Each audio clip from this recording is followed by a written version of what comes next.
Príjemný dobrý deň prajem. Vítam vás na dnešnom webinári. Je to prvý zo série 4 webinárov, ktoré sme pripravili na tému firemné financie, alebo teda ako mať firemné financie pod kontrolou. Takže dovoľte, aby sme sa na úvod predstavili. Dnešný webinár sme pripravovali dvaja. Moje meno je Renáta Kyselicová, som partnerka spoločnosti Center. Po mojej ľavici sedí Marek Uhlíš, ktorý je našim kolegom a teda okrem toho, že bol dlhé roky konzultantom, sedel aj niekoľkokrát na tej druhej strane, na strane praktickej, vo firmách, kde priamo riadil financie. A takisto predstavím kolegu Ľuba Bieleho, ktorý sa nám stará o technické zabezpečenie, aby sme nič nepokazili. Dovolte predstaviť takisto našu spoločnosť. Spoločnosť Center je vlastne poradenská spoločnosť. Tento rok budeme mať 30. výročie a venujeme sa najmä teda biznis poradenstvu. Pracujeme pre stredné a menšie firmy, takisto pracujeme pre verejný sektor. Pod našou strechou sa takisto nachádza niekoľko výskumných projektov a robíme veľa vzdelávania. Ďalšia taká väčšia oblasť nášho poradenstva je grantové poradenstvo. Sme vlastne prevádzkovateľia dvoch takých zaujímavých portálov. Jeden z nich je práve Valida, vďaka ktorému prebieha aj dnešný webinár. Je to vlastne dátovo-poradenský portál, kde je našim cieľom vlastne robiť niečo ako automatizované biznis poradenstvo. Trošku viacej o ňom poviem v ďalšom slajde. A takisto naša spoločnosť už niekoľko rokov prevádzkuje Grant Expert portál, kde vlastne na jednom mieste zhromažďujeme všetky informácie o aktuálnych grantových a dotačných možnostiach. Možno ste sa s nami stretli na niektorom z webinárov, keďže v rámci Grant Expert portálu realizujeme veľmi veľa vzdelávania. Prv ako prejdeme ku konkrétnej dnešnej téme, tak by som rada povedala niečo, vďaka čomu, vďaka ktorému projektu vlastne vznikli aj tieto webináre a vznikla taká naša iniciatíva toho, aby sme pomáhali malým a stredným firmám práve zvýšiť využitie dát pri riadení ich firiem. Takisto, aby sme sa snažili zlepšovať ich finančné riadenie a v rámci portálu Valida sa snažíme budovať digitálne služby, ktoré uľahčujú podnikanie vďaka využívaniu dát. V tejto chvíli vlastne máme na portáli spustené niekoľko free služieb, napríklad analýzu firmy, porovnanie finančných ukazovateľov, test podniku v ťažkostiach, interpretáciu výkazu ziskov a strát pre tých, ktorí neradi čítajú výkaz ziskov a strát napríklad. A ako novinku sme tento týždeň, respektíve v týchto dňoch spustili napríklad niečo ako automatizované vytvorenie zápisnice z valného zhromaždenia o rozdelení ziskov a schválení účtovnej závierky alebo monitoring firiem, takže budú pribúdať služby, ktoré naozaj pomáhajú a sú vlastne postavené na dobrých kvalitných dátach. Portál takisto a to, že vlastne máme k dispozícii datasety z viac ako z 30 verejne dostupných dát, verejne dostupných registrov, tak vlastne nám pomáhajú poskytovať niektoré špeciálne konzultačné služby nad rámec tých, ktorých sme doma už teda tých niekoľko rokov. Vytvárame vlastne konzultačné týmy, ktoré hovoria o analýze konkurencie pre nejakého konkrétneho zákazníka. Vytvárame teda sektorové analýzy, či už pre nejaké odbory alebo ako podporu pre B2B, business development, alebo takisto nastavujeme interný reporting firmy, aby práve mala tie svoje financie pod kontrolou. Celý tento projekt vlastne vznikol v spolupráci s Ústavom ekonomiky a manažmentu Fakulty prírodných vied Univerzity Komenského Konštantína filozofa v Nitre, pardon. Technicky ešte prv, ako sa pustíme do našej hlavnej témy, si dovolím povedať niekoľko takých jednoduchých vecí. Ak budete mať akúkoľvek otázku v priebehu prezentácie, tak nám ju prosím píšte do Q&A, čo je teda dole taká možnosť, také menu. A budeme sa snažiť na konci, ak teda vyjde čas, budeme sa snažiť stihnúť do hodiny, ak nám vyjde čas, tak niektoré z tých otázok zodpovieme, ale určite tie, ktoré nestihneme zodpovedať, tak sa k nim vrátime a buď písomnou formou, alebo do natáčaním nejakého videa vám zašleme odpovede aj na tie otázky, ktoré nestihneme zodpovedať v rámci toho dnešného webináru. Takisto na konci vlastne budeme vás prosiť o spätnú väzbu. Dostanete taký krátučký dotazník, aby sme mohli naše služby prioritne zlepšovať. A keďže nás čakajú ďalšie 3 webináre, tak budeme veľmi vďační za spätnú väzbu z dnešného dňa, aby sme mohli prípadne niektoré veci upraviť, zlepšiť, vylepšiť, aby to bolo pre vás čo najužitočnejšie. Takže môžeme sa pustiť do tej našej hlavnej témy. Hlavnou témou je vlastne taký prehľad najčastejších problémov malých a stredných firiem v oblasti finančného riadenia, tak ako ich poznáme vlastne z našich skúseností, od našich klientov alebo rokmi, tak ako sa stretávame pri rôznych projektoch. Tento webinár je vlastne určený na to, je to taký vhľad do tej danej problematiky. Nebude priestor ísť do väčšej hĺbky, takže povieme tie najväčšie alebo najčastejšie problémy a tým konkrétnym oblastiam problémov sa potom budeme venovať hĺbšie na tých ďalších webinároch, ktorý bude vždy hodinku a nastavili sme to tak, že každé 2 týždne pôjdeme hĺbšie do tých konkrétnych oblastí, tak ako to máme naplánované. Jedným takým asi najkľúčovejším cieľom podnikania je dosahovať zisk. Ak teda si nestrážime zisk, je to skôr hobby. Dnes sa vlastne pokúsime vám ukázať, že okrem zisku je samozrejme dôležité sledovať aj iné ukazovatele. Ponoríme sa trošku do príkladu cash flow, keďže tomu budeme následne potom venovať jeden celý následujúci webinár. Ale každopádne veľa podnikateľov, s ktorými sa stretávame, začínali s nadšením a radosťou a robili to možno aj pre nejaké iné veci, ako preto, aby ten zisk dosahovali.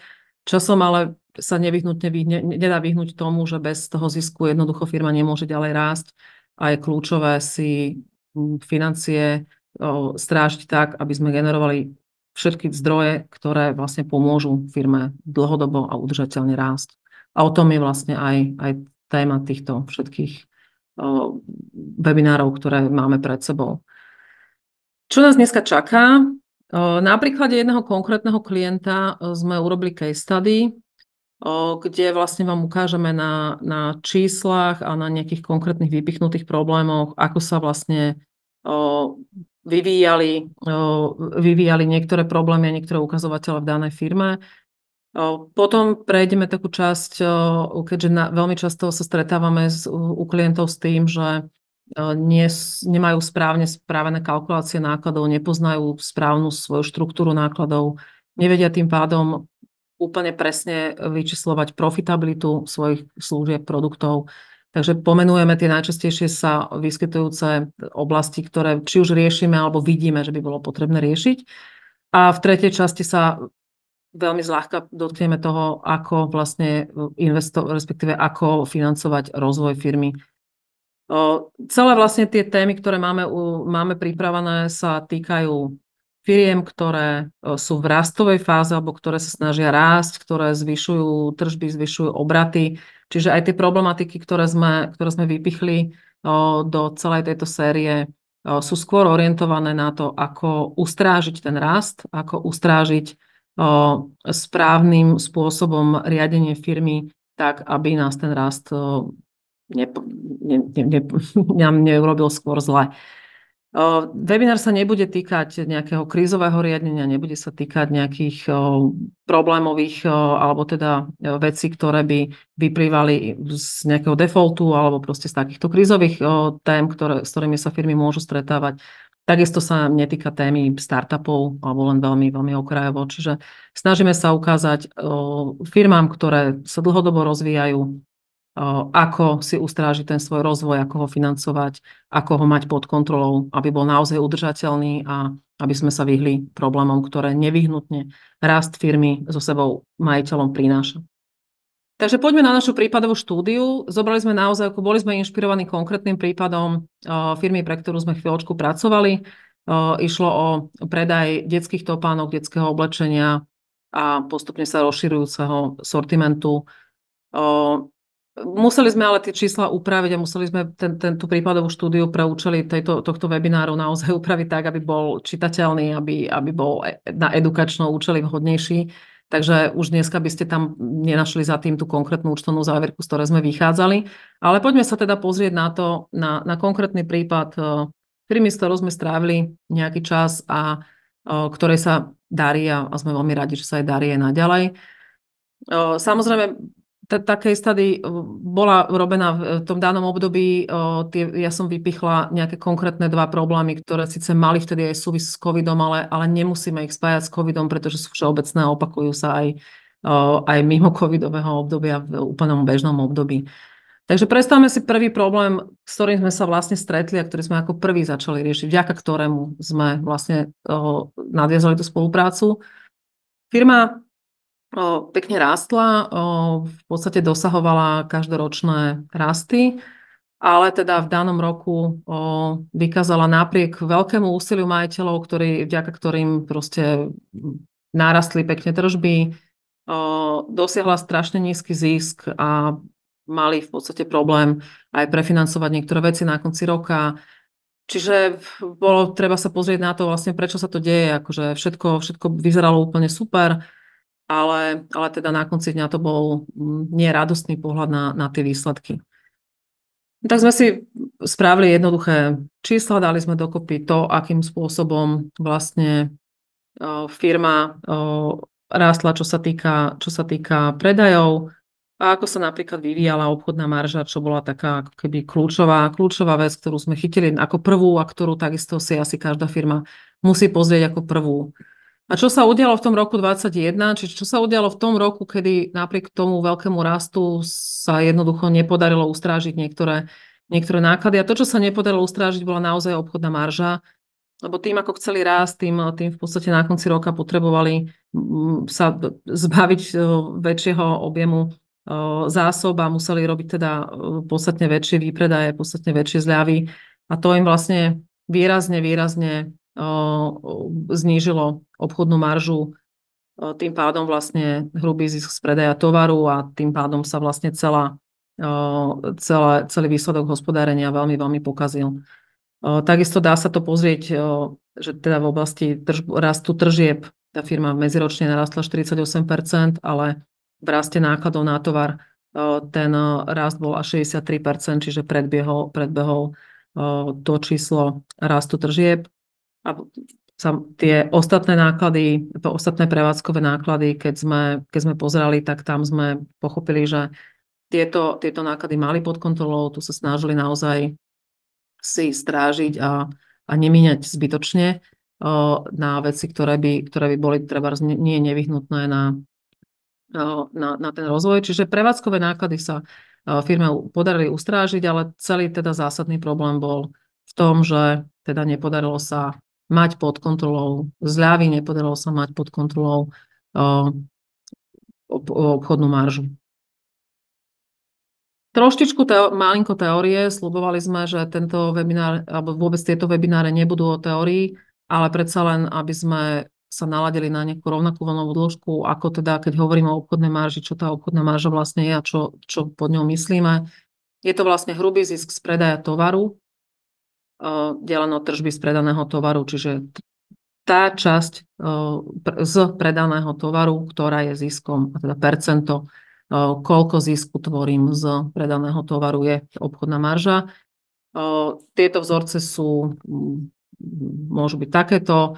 Všetky vzorce a vlastne všetku teóriu nebudeme na týchto webinároch do detailov rozoberať. Ak by ste mali záujem sa pozrieť aj na nejaké iné ukazovatele, tak vlastne na portáli postupne budujeme definície a metodiku rôznych ukazovateľov a rôznych finančných pojmov, ktoré sú užitočné. Snažíme sa ich pomenovať veľmi jednoduchým spôsobom, takže kľudne môžete sa na ne niekedy pozrieť.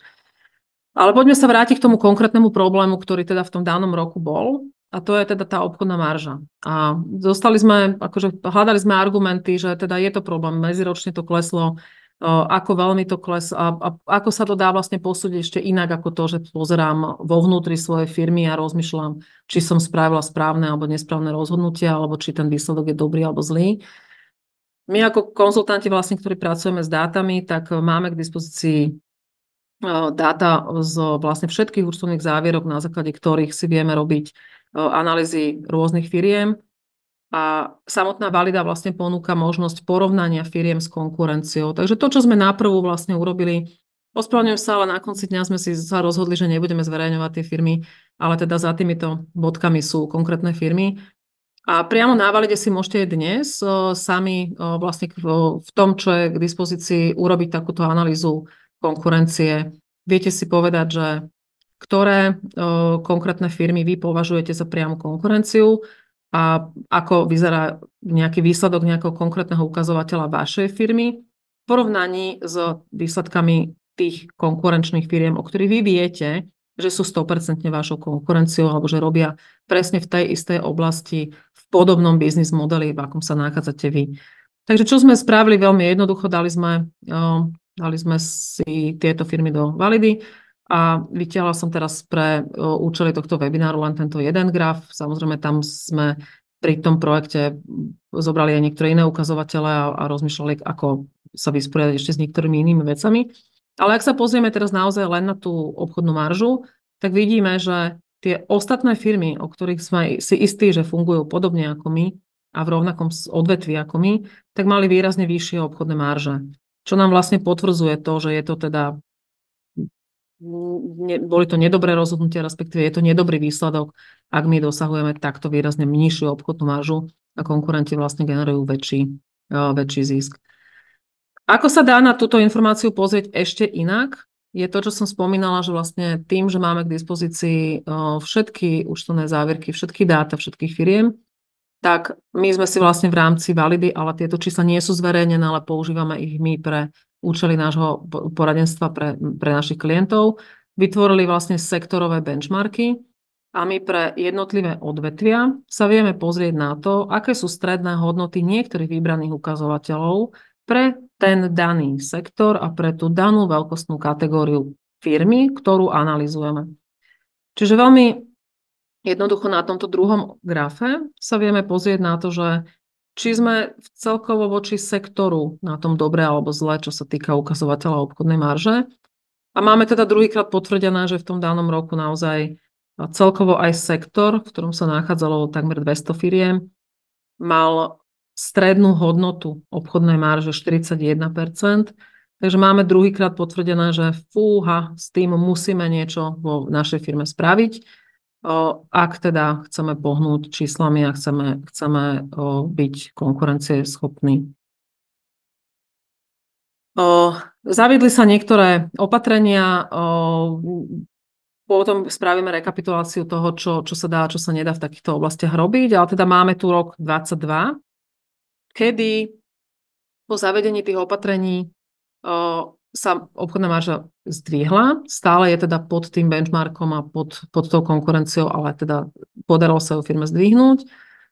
A takisto sa podarilo firme udržať si pod kontrolou prevádzkové náklady. Tieto percentá sú vlastne stále vzťahnuté k tržbám. Takisto, keďže som vybrala na tento webinár len niektoré veci, ale je dôležité, alebo je zaujímavé si pozrieť túto štruktúru nákladov aj v porovnaní s konkurenciou a takisto v tom porovnávači, ktorý som vám spomínala, na Valide si viete pozrieť aj tú vašu štruktúru a porovnať si, či tá štruktúra nákladov je alebo nie je výrazne iná alebo podobná, ako má vaša konkurencia. Tento graf sme si pozreli, alebo teda tento graf sme vizualizovali klientovi na to, aby bolo jasné, že vlastne ako sa tvorí hodnota v jeho firme, v jej firme, ako sa od tržieb vlastne odpočítavajú v prvom kroku náklady na predaný tovar, v podstate ako sa vytvorí tá konkrétna hodnota, ako sa chovajú trebárs nejaké dodatočné tržby z predaja služieb a potom ako z tejto hodnoty vlastne ďalej odpočítavame jednotlivé typy nákladov. Je to taký vizuálne zaujímavý graf, ktorý naozaj hovorí o tom, ako sa tá hodnota vlastne vo firme vytvára a kde sa naopak vlastne v podobe nákladov stráca.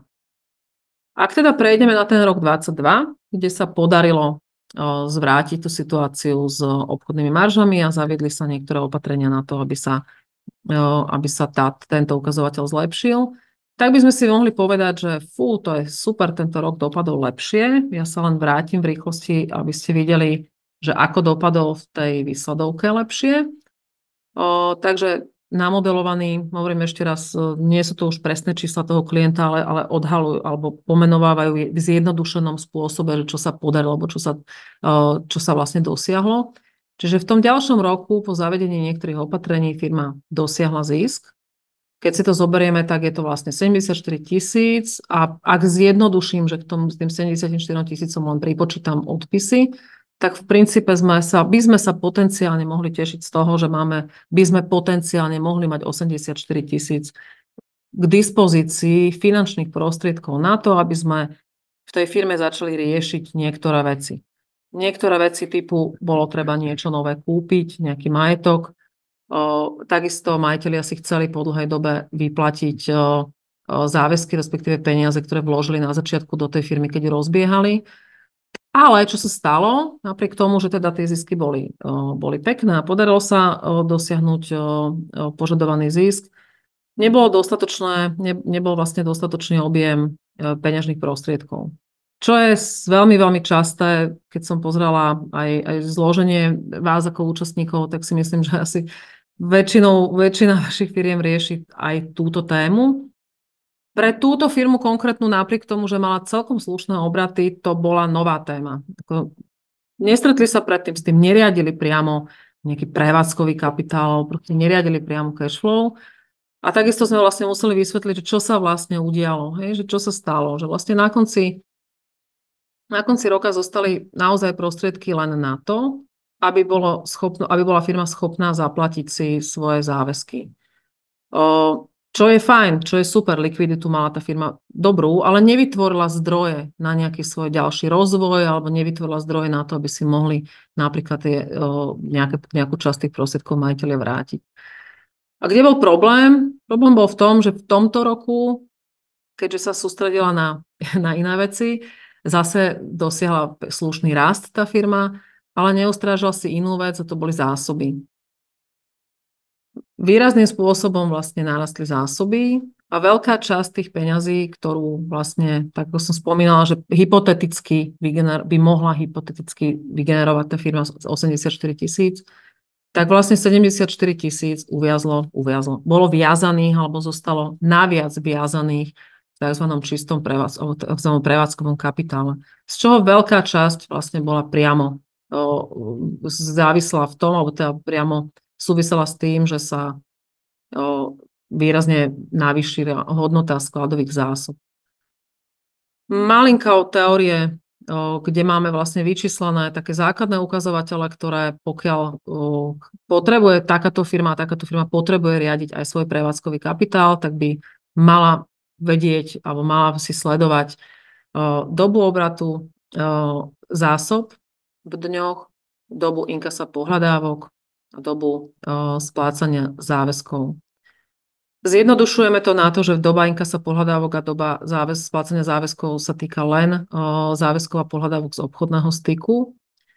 A opäť, vzorcami vás nebudem zaťažovať, na ďalšom slajde vám povieme, kde ich nájdete, ale je dôležité tieto ukazovatele nad rámec marží, nad rámec tržieb, nad rámec aj iných vecí, ktoré v tej firme nevyhnutne sledujete, tak je dôležité sledovať si aj to, ako sa chová vlastne prevádzkový kapitál a koľko peňazí mi vlastne sa viaže v tom, že ako rastiem, tak mi prirodzene rastie aj potreba prevádzkového kapitálu, ale možno nemusí rásť až tak, ako narastla v tomto prípade, lebo v tomto prípade vidíme, že pohľadávky, doba inkasa pohľadávok bola v poriadku, doba splácenia záväzkov bola takisto akože stále na rovnakej úrovni, ale teda doba obratu zásob v ňoch vybehla výraznejším spôsobom a to práve spôsobilo ten výraznejší nárast hodnoty, ktorá zostala uviaznutá v prostriedkoch, teda v skladových zásobách. Takže toto je takisto typický problém, veľmi častý problém, s ktorými sa firmy stretávajú. Toto je ešte, aj v tom danom prípade to bolo fajn, lebo nebolo tam problém, že by ten nedostatok finančných prostriedkov spôsobil až problém so splácaním záväzkov, ale pomenovaný problém bol, že proste nemáme dostatok vlastných zdrojov na rozvoj firmy. Zase malinké metodický slajd, my ho teda máme označený vždy touto žiarovečkou. Presné vzorce, nejdem vás vzorcami určite trápiť, všetky nájdete na tej stránke metodiky a to, čo som vlastne hovorila, čo vlastne znamená tá doba obratu zásob, je vlastne koľko dní mi v priemere zostane ten tovar na sklade, doba inkasa pohľadávok, ako dlho trvá, kým sa od predaja dostanem k finančným prostriedkom za ten predaný tovar a doba splácenia záväzkov je zase koľko trvá, kým ja zaplatím od dodania od môjho dodávateľa tomuto dodávateľovi za daný tovar. Čo je ešte zaujímavé, je sledovať si celkovú dobu obratu pracovného kapitálu, čo je teda, keď sme v tomto metodickom slajde, a to už je, sľubujem, že posledná vlastne nejaká taká metodická vec, čo si vlastne jednoducho viete predstaviť tak, že keď nakúpim zásoby, kým zaplatím, je nejaký môj ako keby vankúš, že financuje niekto moju firmu. Potom vlastne mám tie zásoby na sklade a to je vlastne obdobie, kedy sú tie moje finančné prostriedky viazané v tých skladových zásobách. A potom sú ďalej ešte finančné prostriedky viazané, odkedy predám ten tovar, až kým obdržím finančné prostriedky. Čiže dokopy ten celý cyklus je vlastne, že skončím v 92. dni, ale 10 dní je vlastne to, kedy financuje moju firmu dodávateľ, takže dokopy vlastne je tá doba obratu pracovného kapitálu 82 dní. Hovoríme o týchto ukazovateľoch práve kvôli tomu, že sú veľmi dôležité práve pre všetky firmy, ktoré rastú, aby si strážili, do akej miery ten rast zvyšuje viazanosť prostriedkov v pracovnom kapitáli. Lebo to je práve odpoveď na to, kde teda niekedy firmy dôjdu k tomu, že až teda nemajú na zaplatenie svojich záväzkov. Opäť, ako sa dá relatívne ľahko porovnať ukazovateľa so sektorovým benchmarkom? Opäť sme si vybrali, teda keď hovorím o týchto troch ukazovateľoch, tak vlastne sme spravili grafik, kde tá modrá čiara je to, ako sa vyvíjajú tie ukazovatele danej firme a červená čiara sú stredné hodnoty a tá šedá diaľnica je vlastne rozptyl spodného a horného kvartílu v tom, keď rátame teda stredné hodnoty. Ale dôležitá je vlastne stredná hodnota a ten rozptyl, kde sa nachádza väčšina firiem, v ktorom pásme. Takže opäť nám to potvrdzuje aj ten sektorový benchmark, že doba inkasa pohľadávok pre tento typ firiem, to znamená, máme tu klaster maloobchod s textilom, odevami a obuvou, je 8 dní, dotyčná firma mala 7 dní, čiže nič zvláštne. Pri dobe úhrady záväzkov daná firma hradí veľmi rýchlo záväzky, veľa tovaru dokonca hradí vopred, má tak nastavené teda dodávateľské vzťahy, že je teda v tomto konkrétnom ukazovateli pod tým benchmarkom, väčšina firiem, respektíve stredná hodnota tohto ukazovateľa v danom odvetví je 51 dní. Čiže tu vidíme, že je potenciálny nejaký priestor na to, že ako zlepšiť fungovanie firmy, lebo teda máme tu niečo neštandardné, dalo by sa povedať. A doba obratu zásob, naopak tá firma má 80 plus dní a stredná hodnota je 120 dní, čiže evidentne tie zásoby riadi lepšie ako väčšina firiem v sektore. Napriek tomu, ale medziročne teda vzhľadom na to, že prišlo k tomu výraznému nárastu, tak sa takisto predpokladáme, že by mohla mať ambíciu ísť až na úroveň treba z toho spodného prvého kvartílu, alebo proste má tu nejakú rezervu, vzhľadom na to, že vlastne už v predchádzajúcom období bola schopná tie zásoby, aj keď teda v menšom objeme, ale dosiahnuť tú obratku, tento ukazovateľ lepší. To isté sa vieme pozrieť na tieto isté ukazovatele, tak ako sme mali predtým tú obchodnú maržu, tak vo vzťahu ku konkurencii. Čiže tu vidíme, že sme obchodnú maržu zlepšili, ale stále sme menej, ako je tá naša testovaná konkurencia, čiže stále tu máme v tejto oblasti nejaký priestor. Doba inkasa pohľadávok plus minus, tak ako aj ten benchmark sektorový ukázal, že tam ideme so sektorom.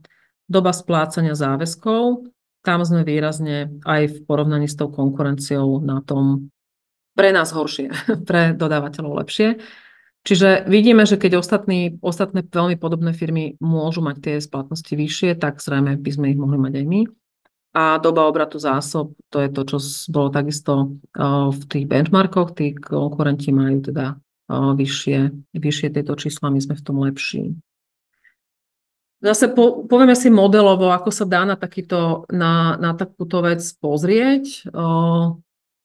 Ak by ste riešili podobný problém, aby ste riešili až taký problém, že naozaj nevyhnutne potrebujete uvoľniť cash, lebo až vám teda chýba na záväzky, tak sa vlastne nad týmto potenciálnym problémom dá zamyslieť následovne. Akože čo vlastne viem z týchto ukazovateľov ovplyvniť a kde dáva zmysel, aby som dala viacej energie na riešenie tohto problému. Videli sme, že ešte stále máme nejaký potenciál zvýšenia obchodnej marže, tak si urobíme model, že dobre, mali sme teda v tom roku 2022 nejaký dosiahnutý prevádzkový zisk a nejaký dosiahnutý cash flow. A čo keby sme, alebo modelovo, čo ak by sme zlepšili obchodnú maržu ešte o ďalšie 4%, aký to bude mať dopad na prevádzkový zisk a aký to bude mať dopad na cash flow. Spomínala som, že v obidvoch rokoch si táto firma vedela ustrážiť prevádzkové náklady, čo nie je úplne akože časté a dosť často je na stole aj ten problém, že jednoducho treba hľadať rezervy aj v prevádzkových nákladoch. Ale keďže tu máme iné priority a tento ukazovateľ sa nám javil ako v poriadku, tak určite netreba naháňať veľa zajacov naraz, ale sústrediť sa na tie veci, ktoré viem ovplyvniť a bude mať s nich väčší tá firma prínos. Čiže tie by sme ponechali v takom istom režime, v akom boli doteraz. A čo sme hovorili o tom, že potenciálne si vieme predstaviť zníženie dobu obratu zásob, ale teda nebuďme nejaký dramatický, poďme sa o to pokúsiť, poďme nájsť nejaké odporúčania. Takisto sme teda hľadali nejaké odporúčania, ako v tejto oblasti urobiť nejaké zlepšenie a vieme samozrejme potom prepočítať, aký by to malo dopad na cash flow, respektíve na uvoľnenie cashu. A to, kde sme videli najväčší potenciál, bolo práve navýšenie. Čiže takto dobu inkasa pohľadávok som takisto preskočila, lebo tam nevidíme nejaký problém, ale videli sme ten najväčší potenciál v tej dobe úhrady záväzkov. A povedzme si modelovo, že ak by sme teda dosiahli nie dnešnú 10-dňovú splatnosť, ale v priemere 40-dňovú splatnosť, čiže by sme navýšili tento ukazovateľ o 30 dní, tak tu máme potenciálne možnosť 112 000 eur získať vlastne do navýšenia cash flow. Je to model, od ktorého sa vieme odraziť a vieme hľadať nejaké potenciálne konkrétne opatrenia, ktoré by korigovali nedostatok finančných zdrojov. Čiže čo môžem povedať, samozrejme toto nie je niečo, čo vieme urobiť ako vyčerpávacím spôsobom, ale ako príklady, hinty. To, čo sme už robili aj v tom prvom roku, ako vlastne zvyšovať tú obchodnú maržu, bolo, že sme spravili vlastne analýzu ziskovosti jednotlivých produktov, značiek, produktových kategórií a hľadali sme tie, ktoré sú najziskovejšie. Čiže hľadali sme to, aby firma videla, kde najviac, na ktorých produktových líniách, na ktorých značkách je schopná najviac zarobiť a na tie sa viac aj zamerať v marketingu, na tie sa viac zamerať celkovo a podporiť ich, čo nám vlastne pomôže potom zvyšovať postupne tú ziskovú maržu. Takisto je zaujímavé keď sa budeme baviť o tých obratkovostí zásob, zamerať sa prioritizovať tie produkty, ktoré sú rýchlejšie obratkové, na úkor tých, ktoré, nechcem povedať, že sú úplne ležiaky, ale proste, ktoré nám v zásade zvyšujú tie skladové zásoby. To, kde je vlastne s tými dodávateľmi, takže v tom ďalšom 22. roku, kde vlastne s tými dodávateľmi vieme najviac vytvoriť si nejaký najpozitívnejší dopad na ten nedostatok finančných zdrojov, je začať s nimi vyrokovať predĺženie doby splatnosti. Je nám jasné, že sa to bude dotýkať potom aj nejakých potenciálnych zliav, ktoré vďaka tej rýchlej splatnosti tá firma mala. Ale to je všetko o tých prepočtoch toho, že čo nám to prinesie a čo nás to bude stáť. Čiže ísť dodávateľa po dodávateľovi a proste začať vyjednávať v tom duchu, že potrebujeme predĺžiť splatnosti, ale nechceme mať zase väčší negatívny dopad, ale chceme pozitívny dopad. Čiže je to o nejakej príprave na rokovania a vyrokovanie z tých podmienok. Pri tých rokovaniach napríklad s tými dodávateľmi takisto Je zaujímavé si pozrieť napríklad ten porovnávač, lebo vieme ukázať, aké zmluvné podmienky dávajú oni v svojich pohľadávkach voči svojim iným klientom. Čiže tak, ako sme si pozreli, že koľko je doba splatnosti, doba inkasa pohľadávok mojej firmy, tak si viem pozrieť v tom v tej valide, aké má doby inkasa pohľadávok ten môj dodávateľ a koľko teda v priemere dáva, aké vlastne obchodné podmienky dáva tým iným klientom okrem mňa. A pokiaľ to číslo je vyššie ako to, ktoré nastavilo voči mne, tak vlastne mám možnosť, alebo aj táto firma mala možnosť mať ako východisko pre rokovanie to, že proste potrebujeme to dostať do nejakého normálu, do nejakého štandardu, na to, aby sa hlavne teda cieľene u nás uvoľnili finančné prostriedky. Samozrejme, neriešime tu zatiaľ to, že húra, poďme si zobrať úver a poďme to riešiť. Akože tu sme sa zamerali na to, ako si tá firma sama vie manažovať finančné prostriedky tak, aby vedela, keďže je zdravá, tá firma je zdravá, aby vedela vlastne vytvoriť aj z toho svojho biznis modelu viac zdrojov na svoj ďalší rast. To, čo je ešte možno zaujímavé z tých dát, a toto sú vlastne ten typ dát, ktorý nemáme zverejnený na portáli, ale s ktorými pracujeme my interne, máme vlastne nad tými všetkými dátami Power BI, kde sa vieme pozrieť na ten konkrétny sektor, ten maloobchod s obuvou, textilom a pozrieť si, že vlastne v akom veľkom sektore ja pracujem, koľko je tam firiem, čiže podľa štatistiky je takých firiem v tomto klastri 172. Viem sa pozrieť na to, ako tá množina firiem rastie. Tuto je celkom pekne vidieť práve ten dopad covidu a potom následný narast. Čiže toto sú vlastne grafy, ktoré nám hovoria o kumulatívnych tržbách, o kumulatívnych výnosoch, o kumulatívnych ziskoch tých 172 firiem, ktoré podnikajú podľa štatistiky v tom danom odvetví, v ktorom podnikám ja. Takisto ako sa medziročne hýbali zmeny v tržbách, zmeny v hospodárskych výsledkoch. Môžeme ísť až na úroveň jednotlivých veľkostných kategórií. Ale toto je teda hra s tými veľkými číslami, ale čo sme ešte ďalej samozrejme potrebovali ísť do väčšej miery hĺbky, je, že sme našli alebo identifikovali spolu s tou firmou 36 priamých konkrétnych firiem, ktoré sú priamými konkurentami a niektoré z nich boli v tom datasete 172, niektoré vôbec neboli, čiže pozreli sme sa na to aj v inom kontexte a na základe toho sa vlastne robili závery, aký je ten trh vlastne veľký, aký má potenciál, koľko môže potenciálne ešte rásť a ako sa vlastne ja viem hýbať o nejakých mojich projekciách rastu, v mojich projekciách tržieb a marží a podobných nejakých ďalších vecí. Poviem ešte v rýchlosti, mám to v takom nejakom rezervnom móde. Okrem toho, že vlastne sme vám ukázali teraz taký case, prípadovú štúdiu firmy, ktorá bola zdravá a zdravo rástla. Na trhu vidíte veľmi veľa firiem, ktoré práve nie veľmi zdravo rastú. Jeden z tých príkladov, a písali sme k ním článok, takže kľudne nech sa páči, akože detailne si takisto viete tie články nájsť na našej valide. A toto je jeden taký prípad, kde vlastne vyslovene nie vhodným spôsobom tá firma rástla, mala agresívnu cenovú politiku a nevyplatilo sa jej to.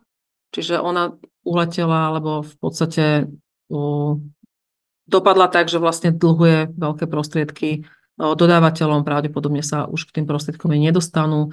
A na tomto modelovom prípade sa dá zase ukázať to, keď firma nezdravým spôsobom rastie a nedostatočným spôsobom riadi vlastne svoje financie, ako sa vie prepadnúť do opačných čísiel, ako sa v podstate stane. A neviem, teda asi to s tou firmou nedopadne dobre, ale ten článok, ktorý sme písali, je taký objektívny pohľad a objektívne vysvetlenie, čo sa s tými číslami deje v takomto prípade, ale nechcem to viacej rozoberať. Takisto podobný článok viete nájsť o Dedolese v tom období, kedy takisto nezvládol ten svoj rast a vieme, ako teda následne potom riešil túto situáciu. Toľko k tej prvej prípadovej štúdii. Ja teraz odovzdám slovo kolegovi, ktorý prejde tie ďalšie 2 body. Nech sa páči. Ďakujem, Reni.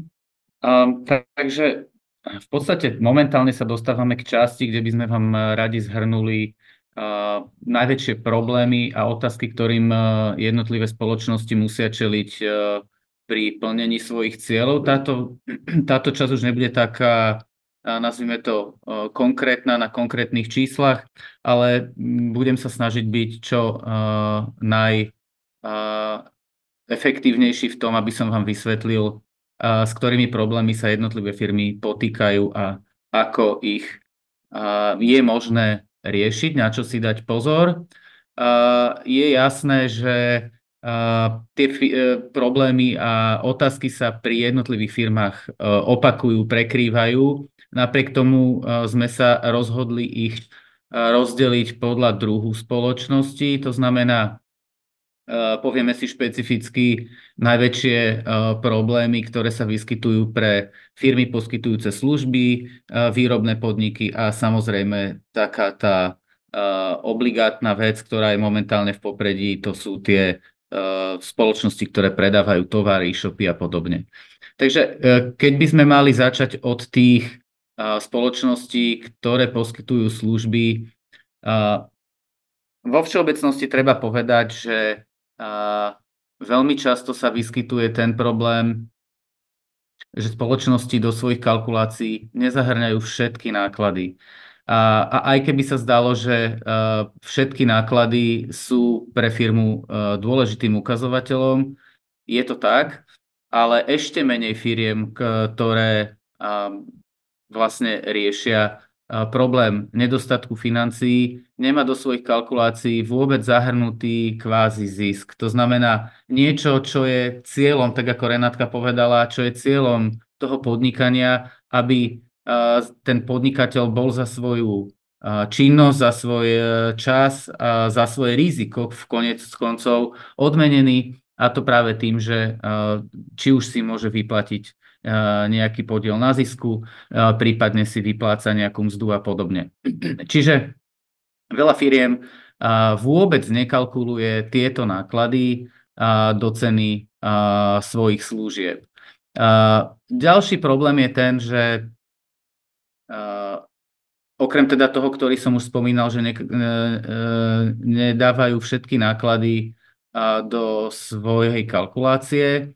A ďalší problém je samozrejme s tým, že nepočítajú s reálnou kapacitou vyťaženia zamestnancov a nekalkulujú s neproduktívnym časom. Čo to znamená?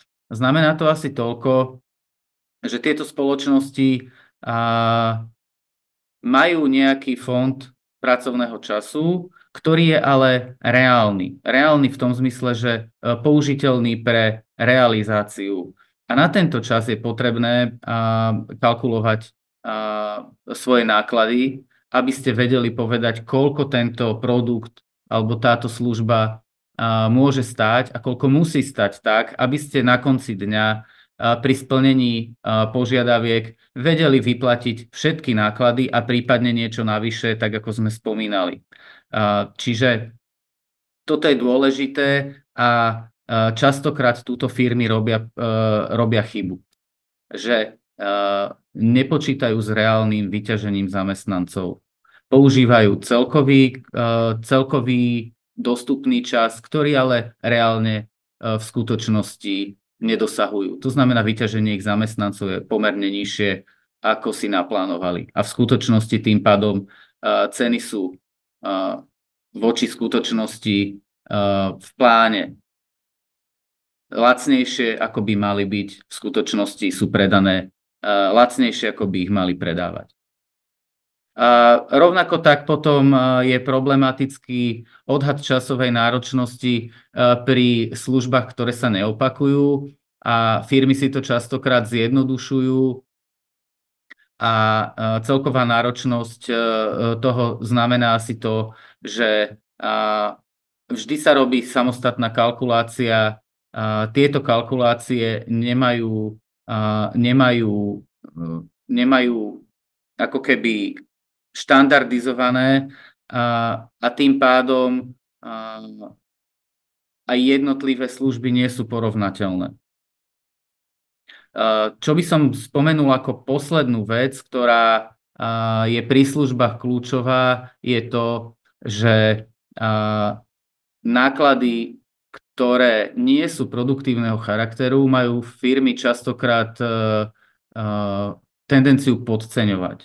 To znamená, že vedia si spočítať, čo ich budú stať nejaké priame náklady na čas tých zamestnancov, ktorí na zákazkách pracujú, ale už tam nepočítajú s rôznymi réžiami. V konečnom dôsledku nepočítajú s tým, že proces získania zákazníka, napríklad proces získania zákazníka, môže byť podstatnou nákladovou položkou. To znamená, nepočítajú s tým, že nie každý obchodný prípad vyjde do konca, to znamená do realizácie, ktorý vám eventuálne tie prostriedky vložené do obchodu vráti. To znamená, musia rátať aj s tým, že je tam nejaké percento aktivity, ktorú vynaložia, ale ktorá sa im nikdy nevráti. A toto musia mať zohľadnené všetko v cenovej kalkulácii a veľa firiem na toto zabúda. Respektíve kreslí si čísla, ktoré potom na konci dňa nezodpovedajú realite. Prejdeme na výrobné firmy.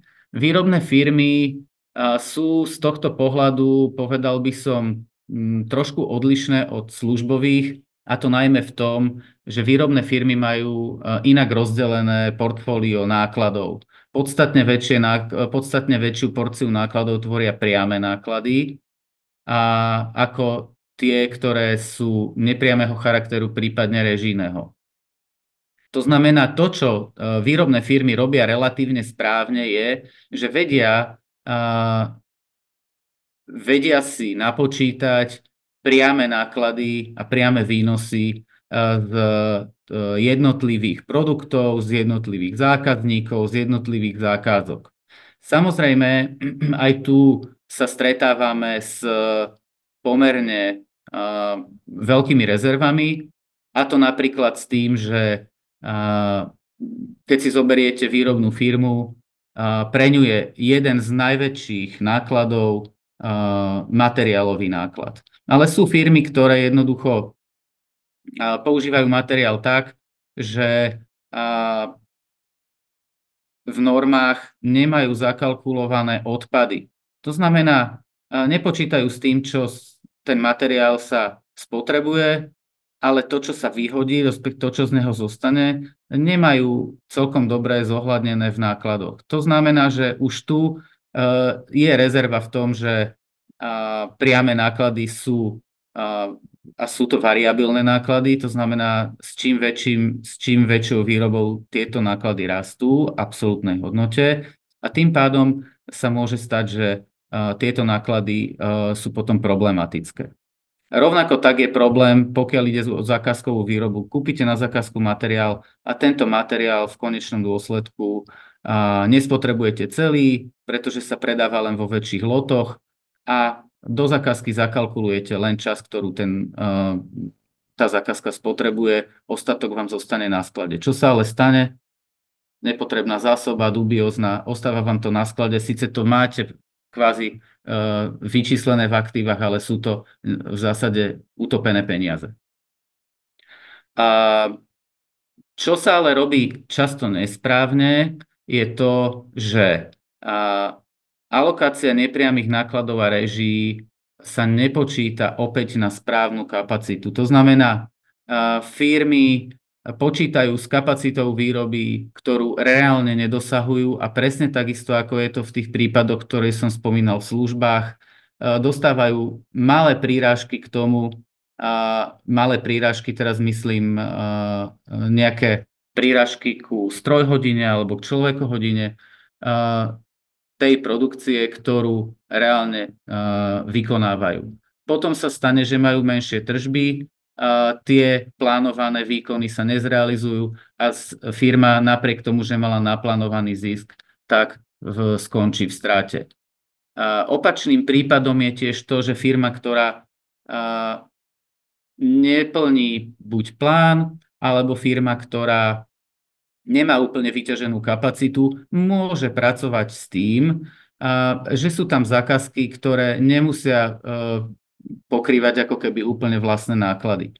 To znamená, ak je firma dobre naplánovaná a dobre si náklady v priebehu roku sleduje, tak vie povedať, že ktoré zákazky si ešte môže dovoliť zobrať s tým, že nebudú pokrývať úplne všetky režijné prírážky, ktoré sa vlastne štandardne na tie zákazky majú napočítavať.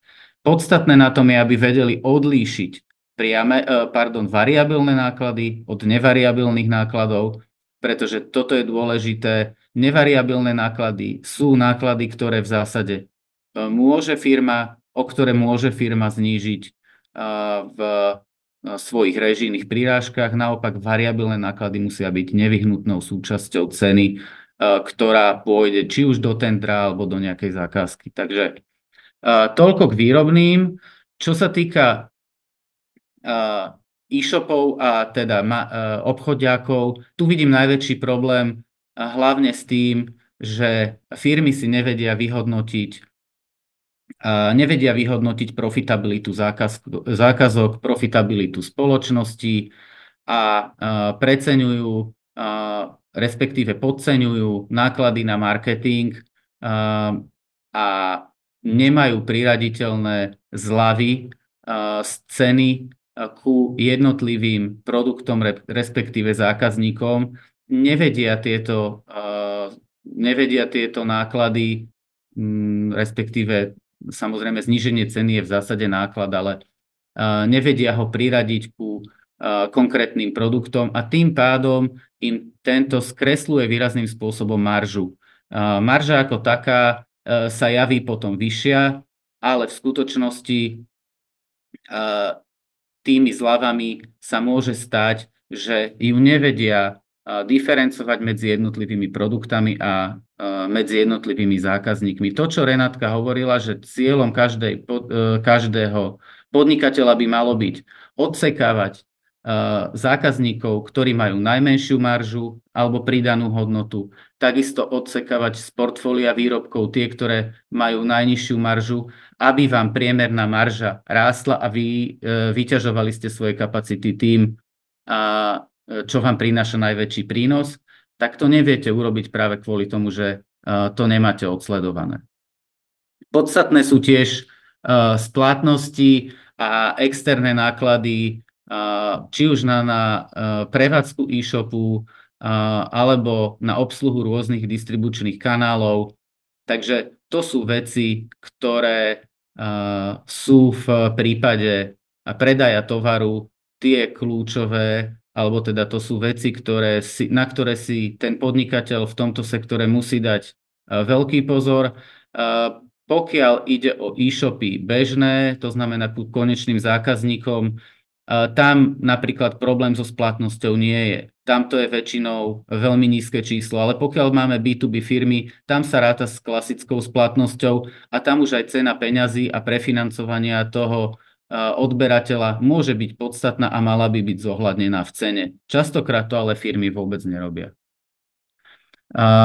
Dostávame sa do časti, kde by sme len veľmi skrátke povedali niečo o externom financovaní a tu sa vrátim ku nášmu prípadu spoločnosti, ktorú spomínala Renáta. Ide o spoločnosť, kde je relatívne veľmi zdravá a tým pádom by nemala problém získať úver. Každopádne niekedy aj takáto firma ten úver potrebuje, možno už len na to, aby prehodila svoje prevádzkové potreby na financovanie z banky, namiesto toho, aby ich financovali spoločníci. Každopádne, podstatné je, aby v tomto prípade spoločnosť na to myslela dopredu a aby vedela, na čo sa tie banky sústreďujú. Z tohto pohľadu je treba povedať, že banky sa sústreďujú na aktuálnu prevádzku, ktorá by sa dala popísať ukazovateľmi, ktoré sú tu uvedené, či už je to platobná disciplína, finančná produktivita, ďalej sa pozerajú na likviditu, to znamená, to sú tie prevádzkové ukazovatele, potom sú to ukazovatele úverové, ktoré sú pre banku kľúčové a to znamená, že podiel dlhu ku celkovej EBITDA, prípadne ku aktívam a v neposlednom rade, čo je kľúčové pre banku, na čo sa sústreďujú, oni nikdy nechcú prísť o peniaze. To znamená, pre nich je v zásade kľúčové to, aby nešli do žiadneho rizika a to aj robia. A to robia tak, že si v zásade ten úver zabezpečujú bez ohľadu na to, či tá firma funguje, nefunguje v budúcnosti, tak sa snažia, aby to riziko, do ktorého banka vchádza, bola čo najnižšie a zabezpečia si úver. Naša firma v zásade v každom z týchto ukazovateľov je vo veľmi dobrej kondícii. Jediná, povedal by som, riziko, ktoré banka môže vidieť, je to, že pri rastúcich spoločnostiach je riziko, že ak efektívne využívajú ostatné náklady a majú nízku maržu, tak to v budúcnosti platiť nemusí. Práve kvôli tomu, že tie ostatné náklady majú fixný charakter a zvyknú sa vyvíjať skokovo. To znamená, v niektorom momente už tá utilizácia fixných nákladov je vysoká a musíte tie fixné náklady jednorazovo navýšiť, čo ale spôsobí, že tá utilizácia sa skokovo zmenší a tým pádom vám nemusí tá nižšia marža postačovať. Takže toto by som povedal, že sme pokryli všetky oblasti, ktoré sme vám na začiatku slúbili. Tu je už len také zhrnutie, ktoré v zásade tie problémy finančného riadenia v oblasti malých a stredných podnikov sumarizuje. Ja v čom vidím najväčší problém je nedostatočné plánovanie a následne nemožný reporting, respektíve reporting, ktorý si robia firmy, je častokrát obmedzený vyslovene na koncoročné porovnávanie výsledku, respektíve koncoročné porovnávanie cieľa so skutočnosťou. Najviac ma potom v úvodzovkách poteší, keď firma, ktorá celý rok si nerobí reporting, sa čuduje na konci roku, že jej nevychádzajú čísla. Veľmi podstatná vec, ktorú Renátka spomínala, je to podcenenie sledovania cash flow. Veľmi málo firiem cash flow vôbec plánuje a tým pádom počas roka strašne ťažko sa dá sledovať, či sa dobre vyvíja alebo špatne. Jediným indikátorom je, či majú na to, aby dokázali zaplatiť svoje záväzky. Naozaj toto je štandardný príklad veľa firiem, ktoré na Slovensku fungujú. No a posledné je teda to, čo by sme asi uviedli, je nevhodná štruktúra financovania. Toto je opäť vec, ktorá nebudem ju dlho rozvíjať, ale najväčšiu chybu, ktorú v tomto prípade môže firma urobiť, a verte mi, že ich nie je málo, je, že namiesto toho, aby si zobrala externé financovanie, ktoré svojím spôsobom slúži ako poistenie, tak snaží sa vec prefinancovať z vlastných prostriedkov, ale nie z tých, ktoré má, ale z tých, ktoré zarobí v budúcnosti. A tu si myslím, že toto je jedna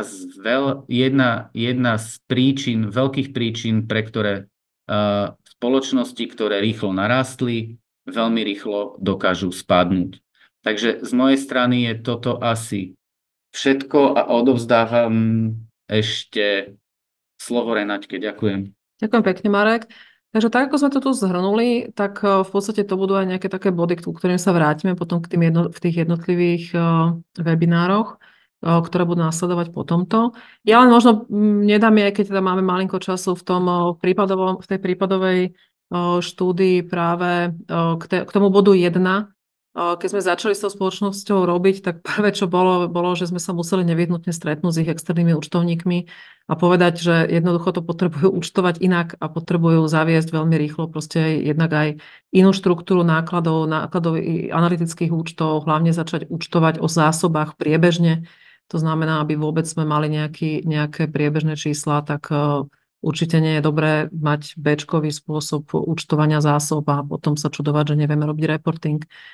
Takže to bol ako keby nejaký taký prvý krok a bez toho vlastne, keď sa táto časť alebo táto oblasť zanedbáva, tak veľmi veľa potom tých firiem je slepých, lebo v zásade nevie ani, ako sa im tie náklady vyvíjajú, pokiaľ to berú len tak, že tu máme nejakú účtovnú firmu a účtujte. Preto robíme aj tieto webináre a preto sa budeme týmto témam ďalej venovať, lebo si myslíme, že tu je obrovský priestor, možno aj pre tie účtovné firmy, ktoré robíte pre iných, pre svojich klientov, že jednoducho je to veľmi potrebné, je to veľmi užitočné a verím tomu, že čoraz viac účtovných firiem bude ponúkať aj to, aby vedeli robiť klientom reporting a tým klientom tým pádom vedia priniesť aj peniaze. My pre klientov takisto robíme nastavovanie reportingov a podobných záležitostí, lebo veríme tomu, že je to alfa omega toho, aby vôbec niekto vedel chytiť finančné riadenie za ten správny koniec. Ja ale teraz už prejdem, neviem zase prejsť na posledný slajd. Čiže vyčerpali sme vlastne dnešnú tému.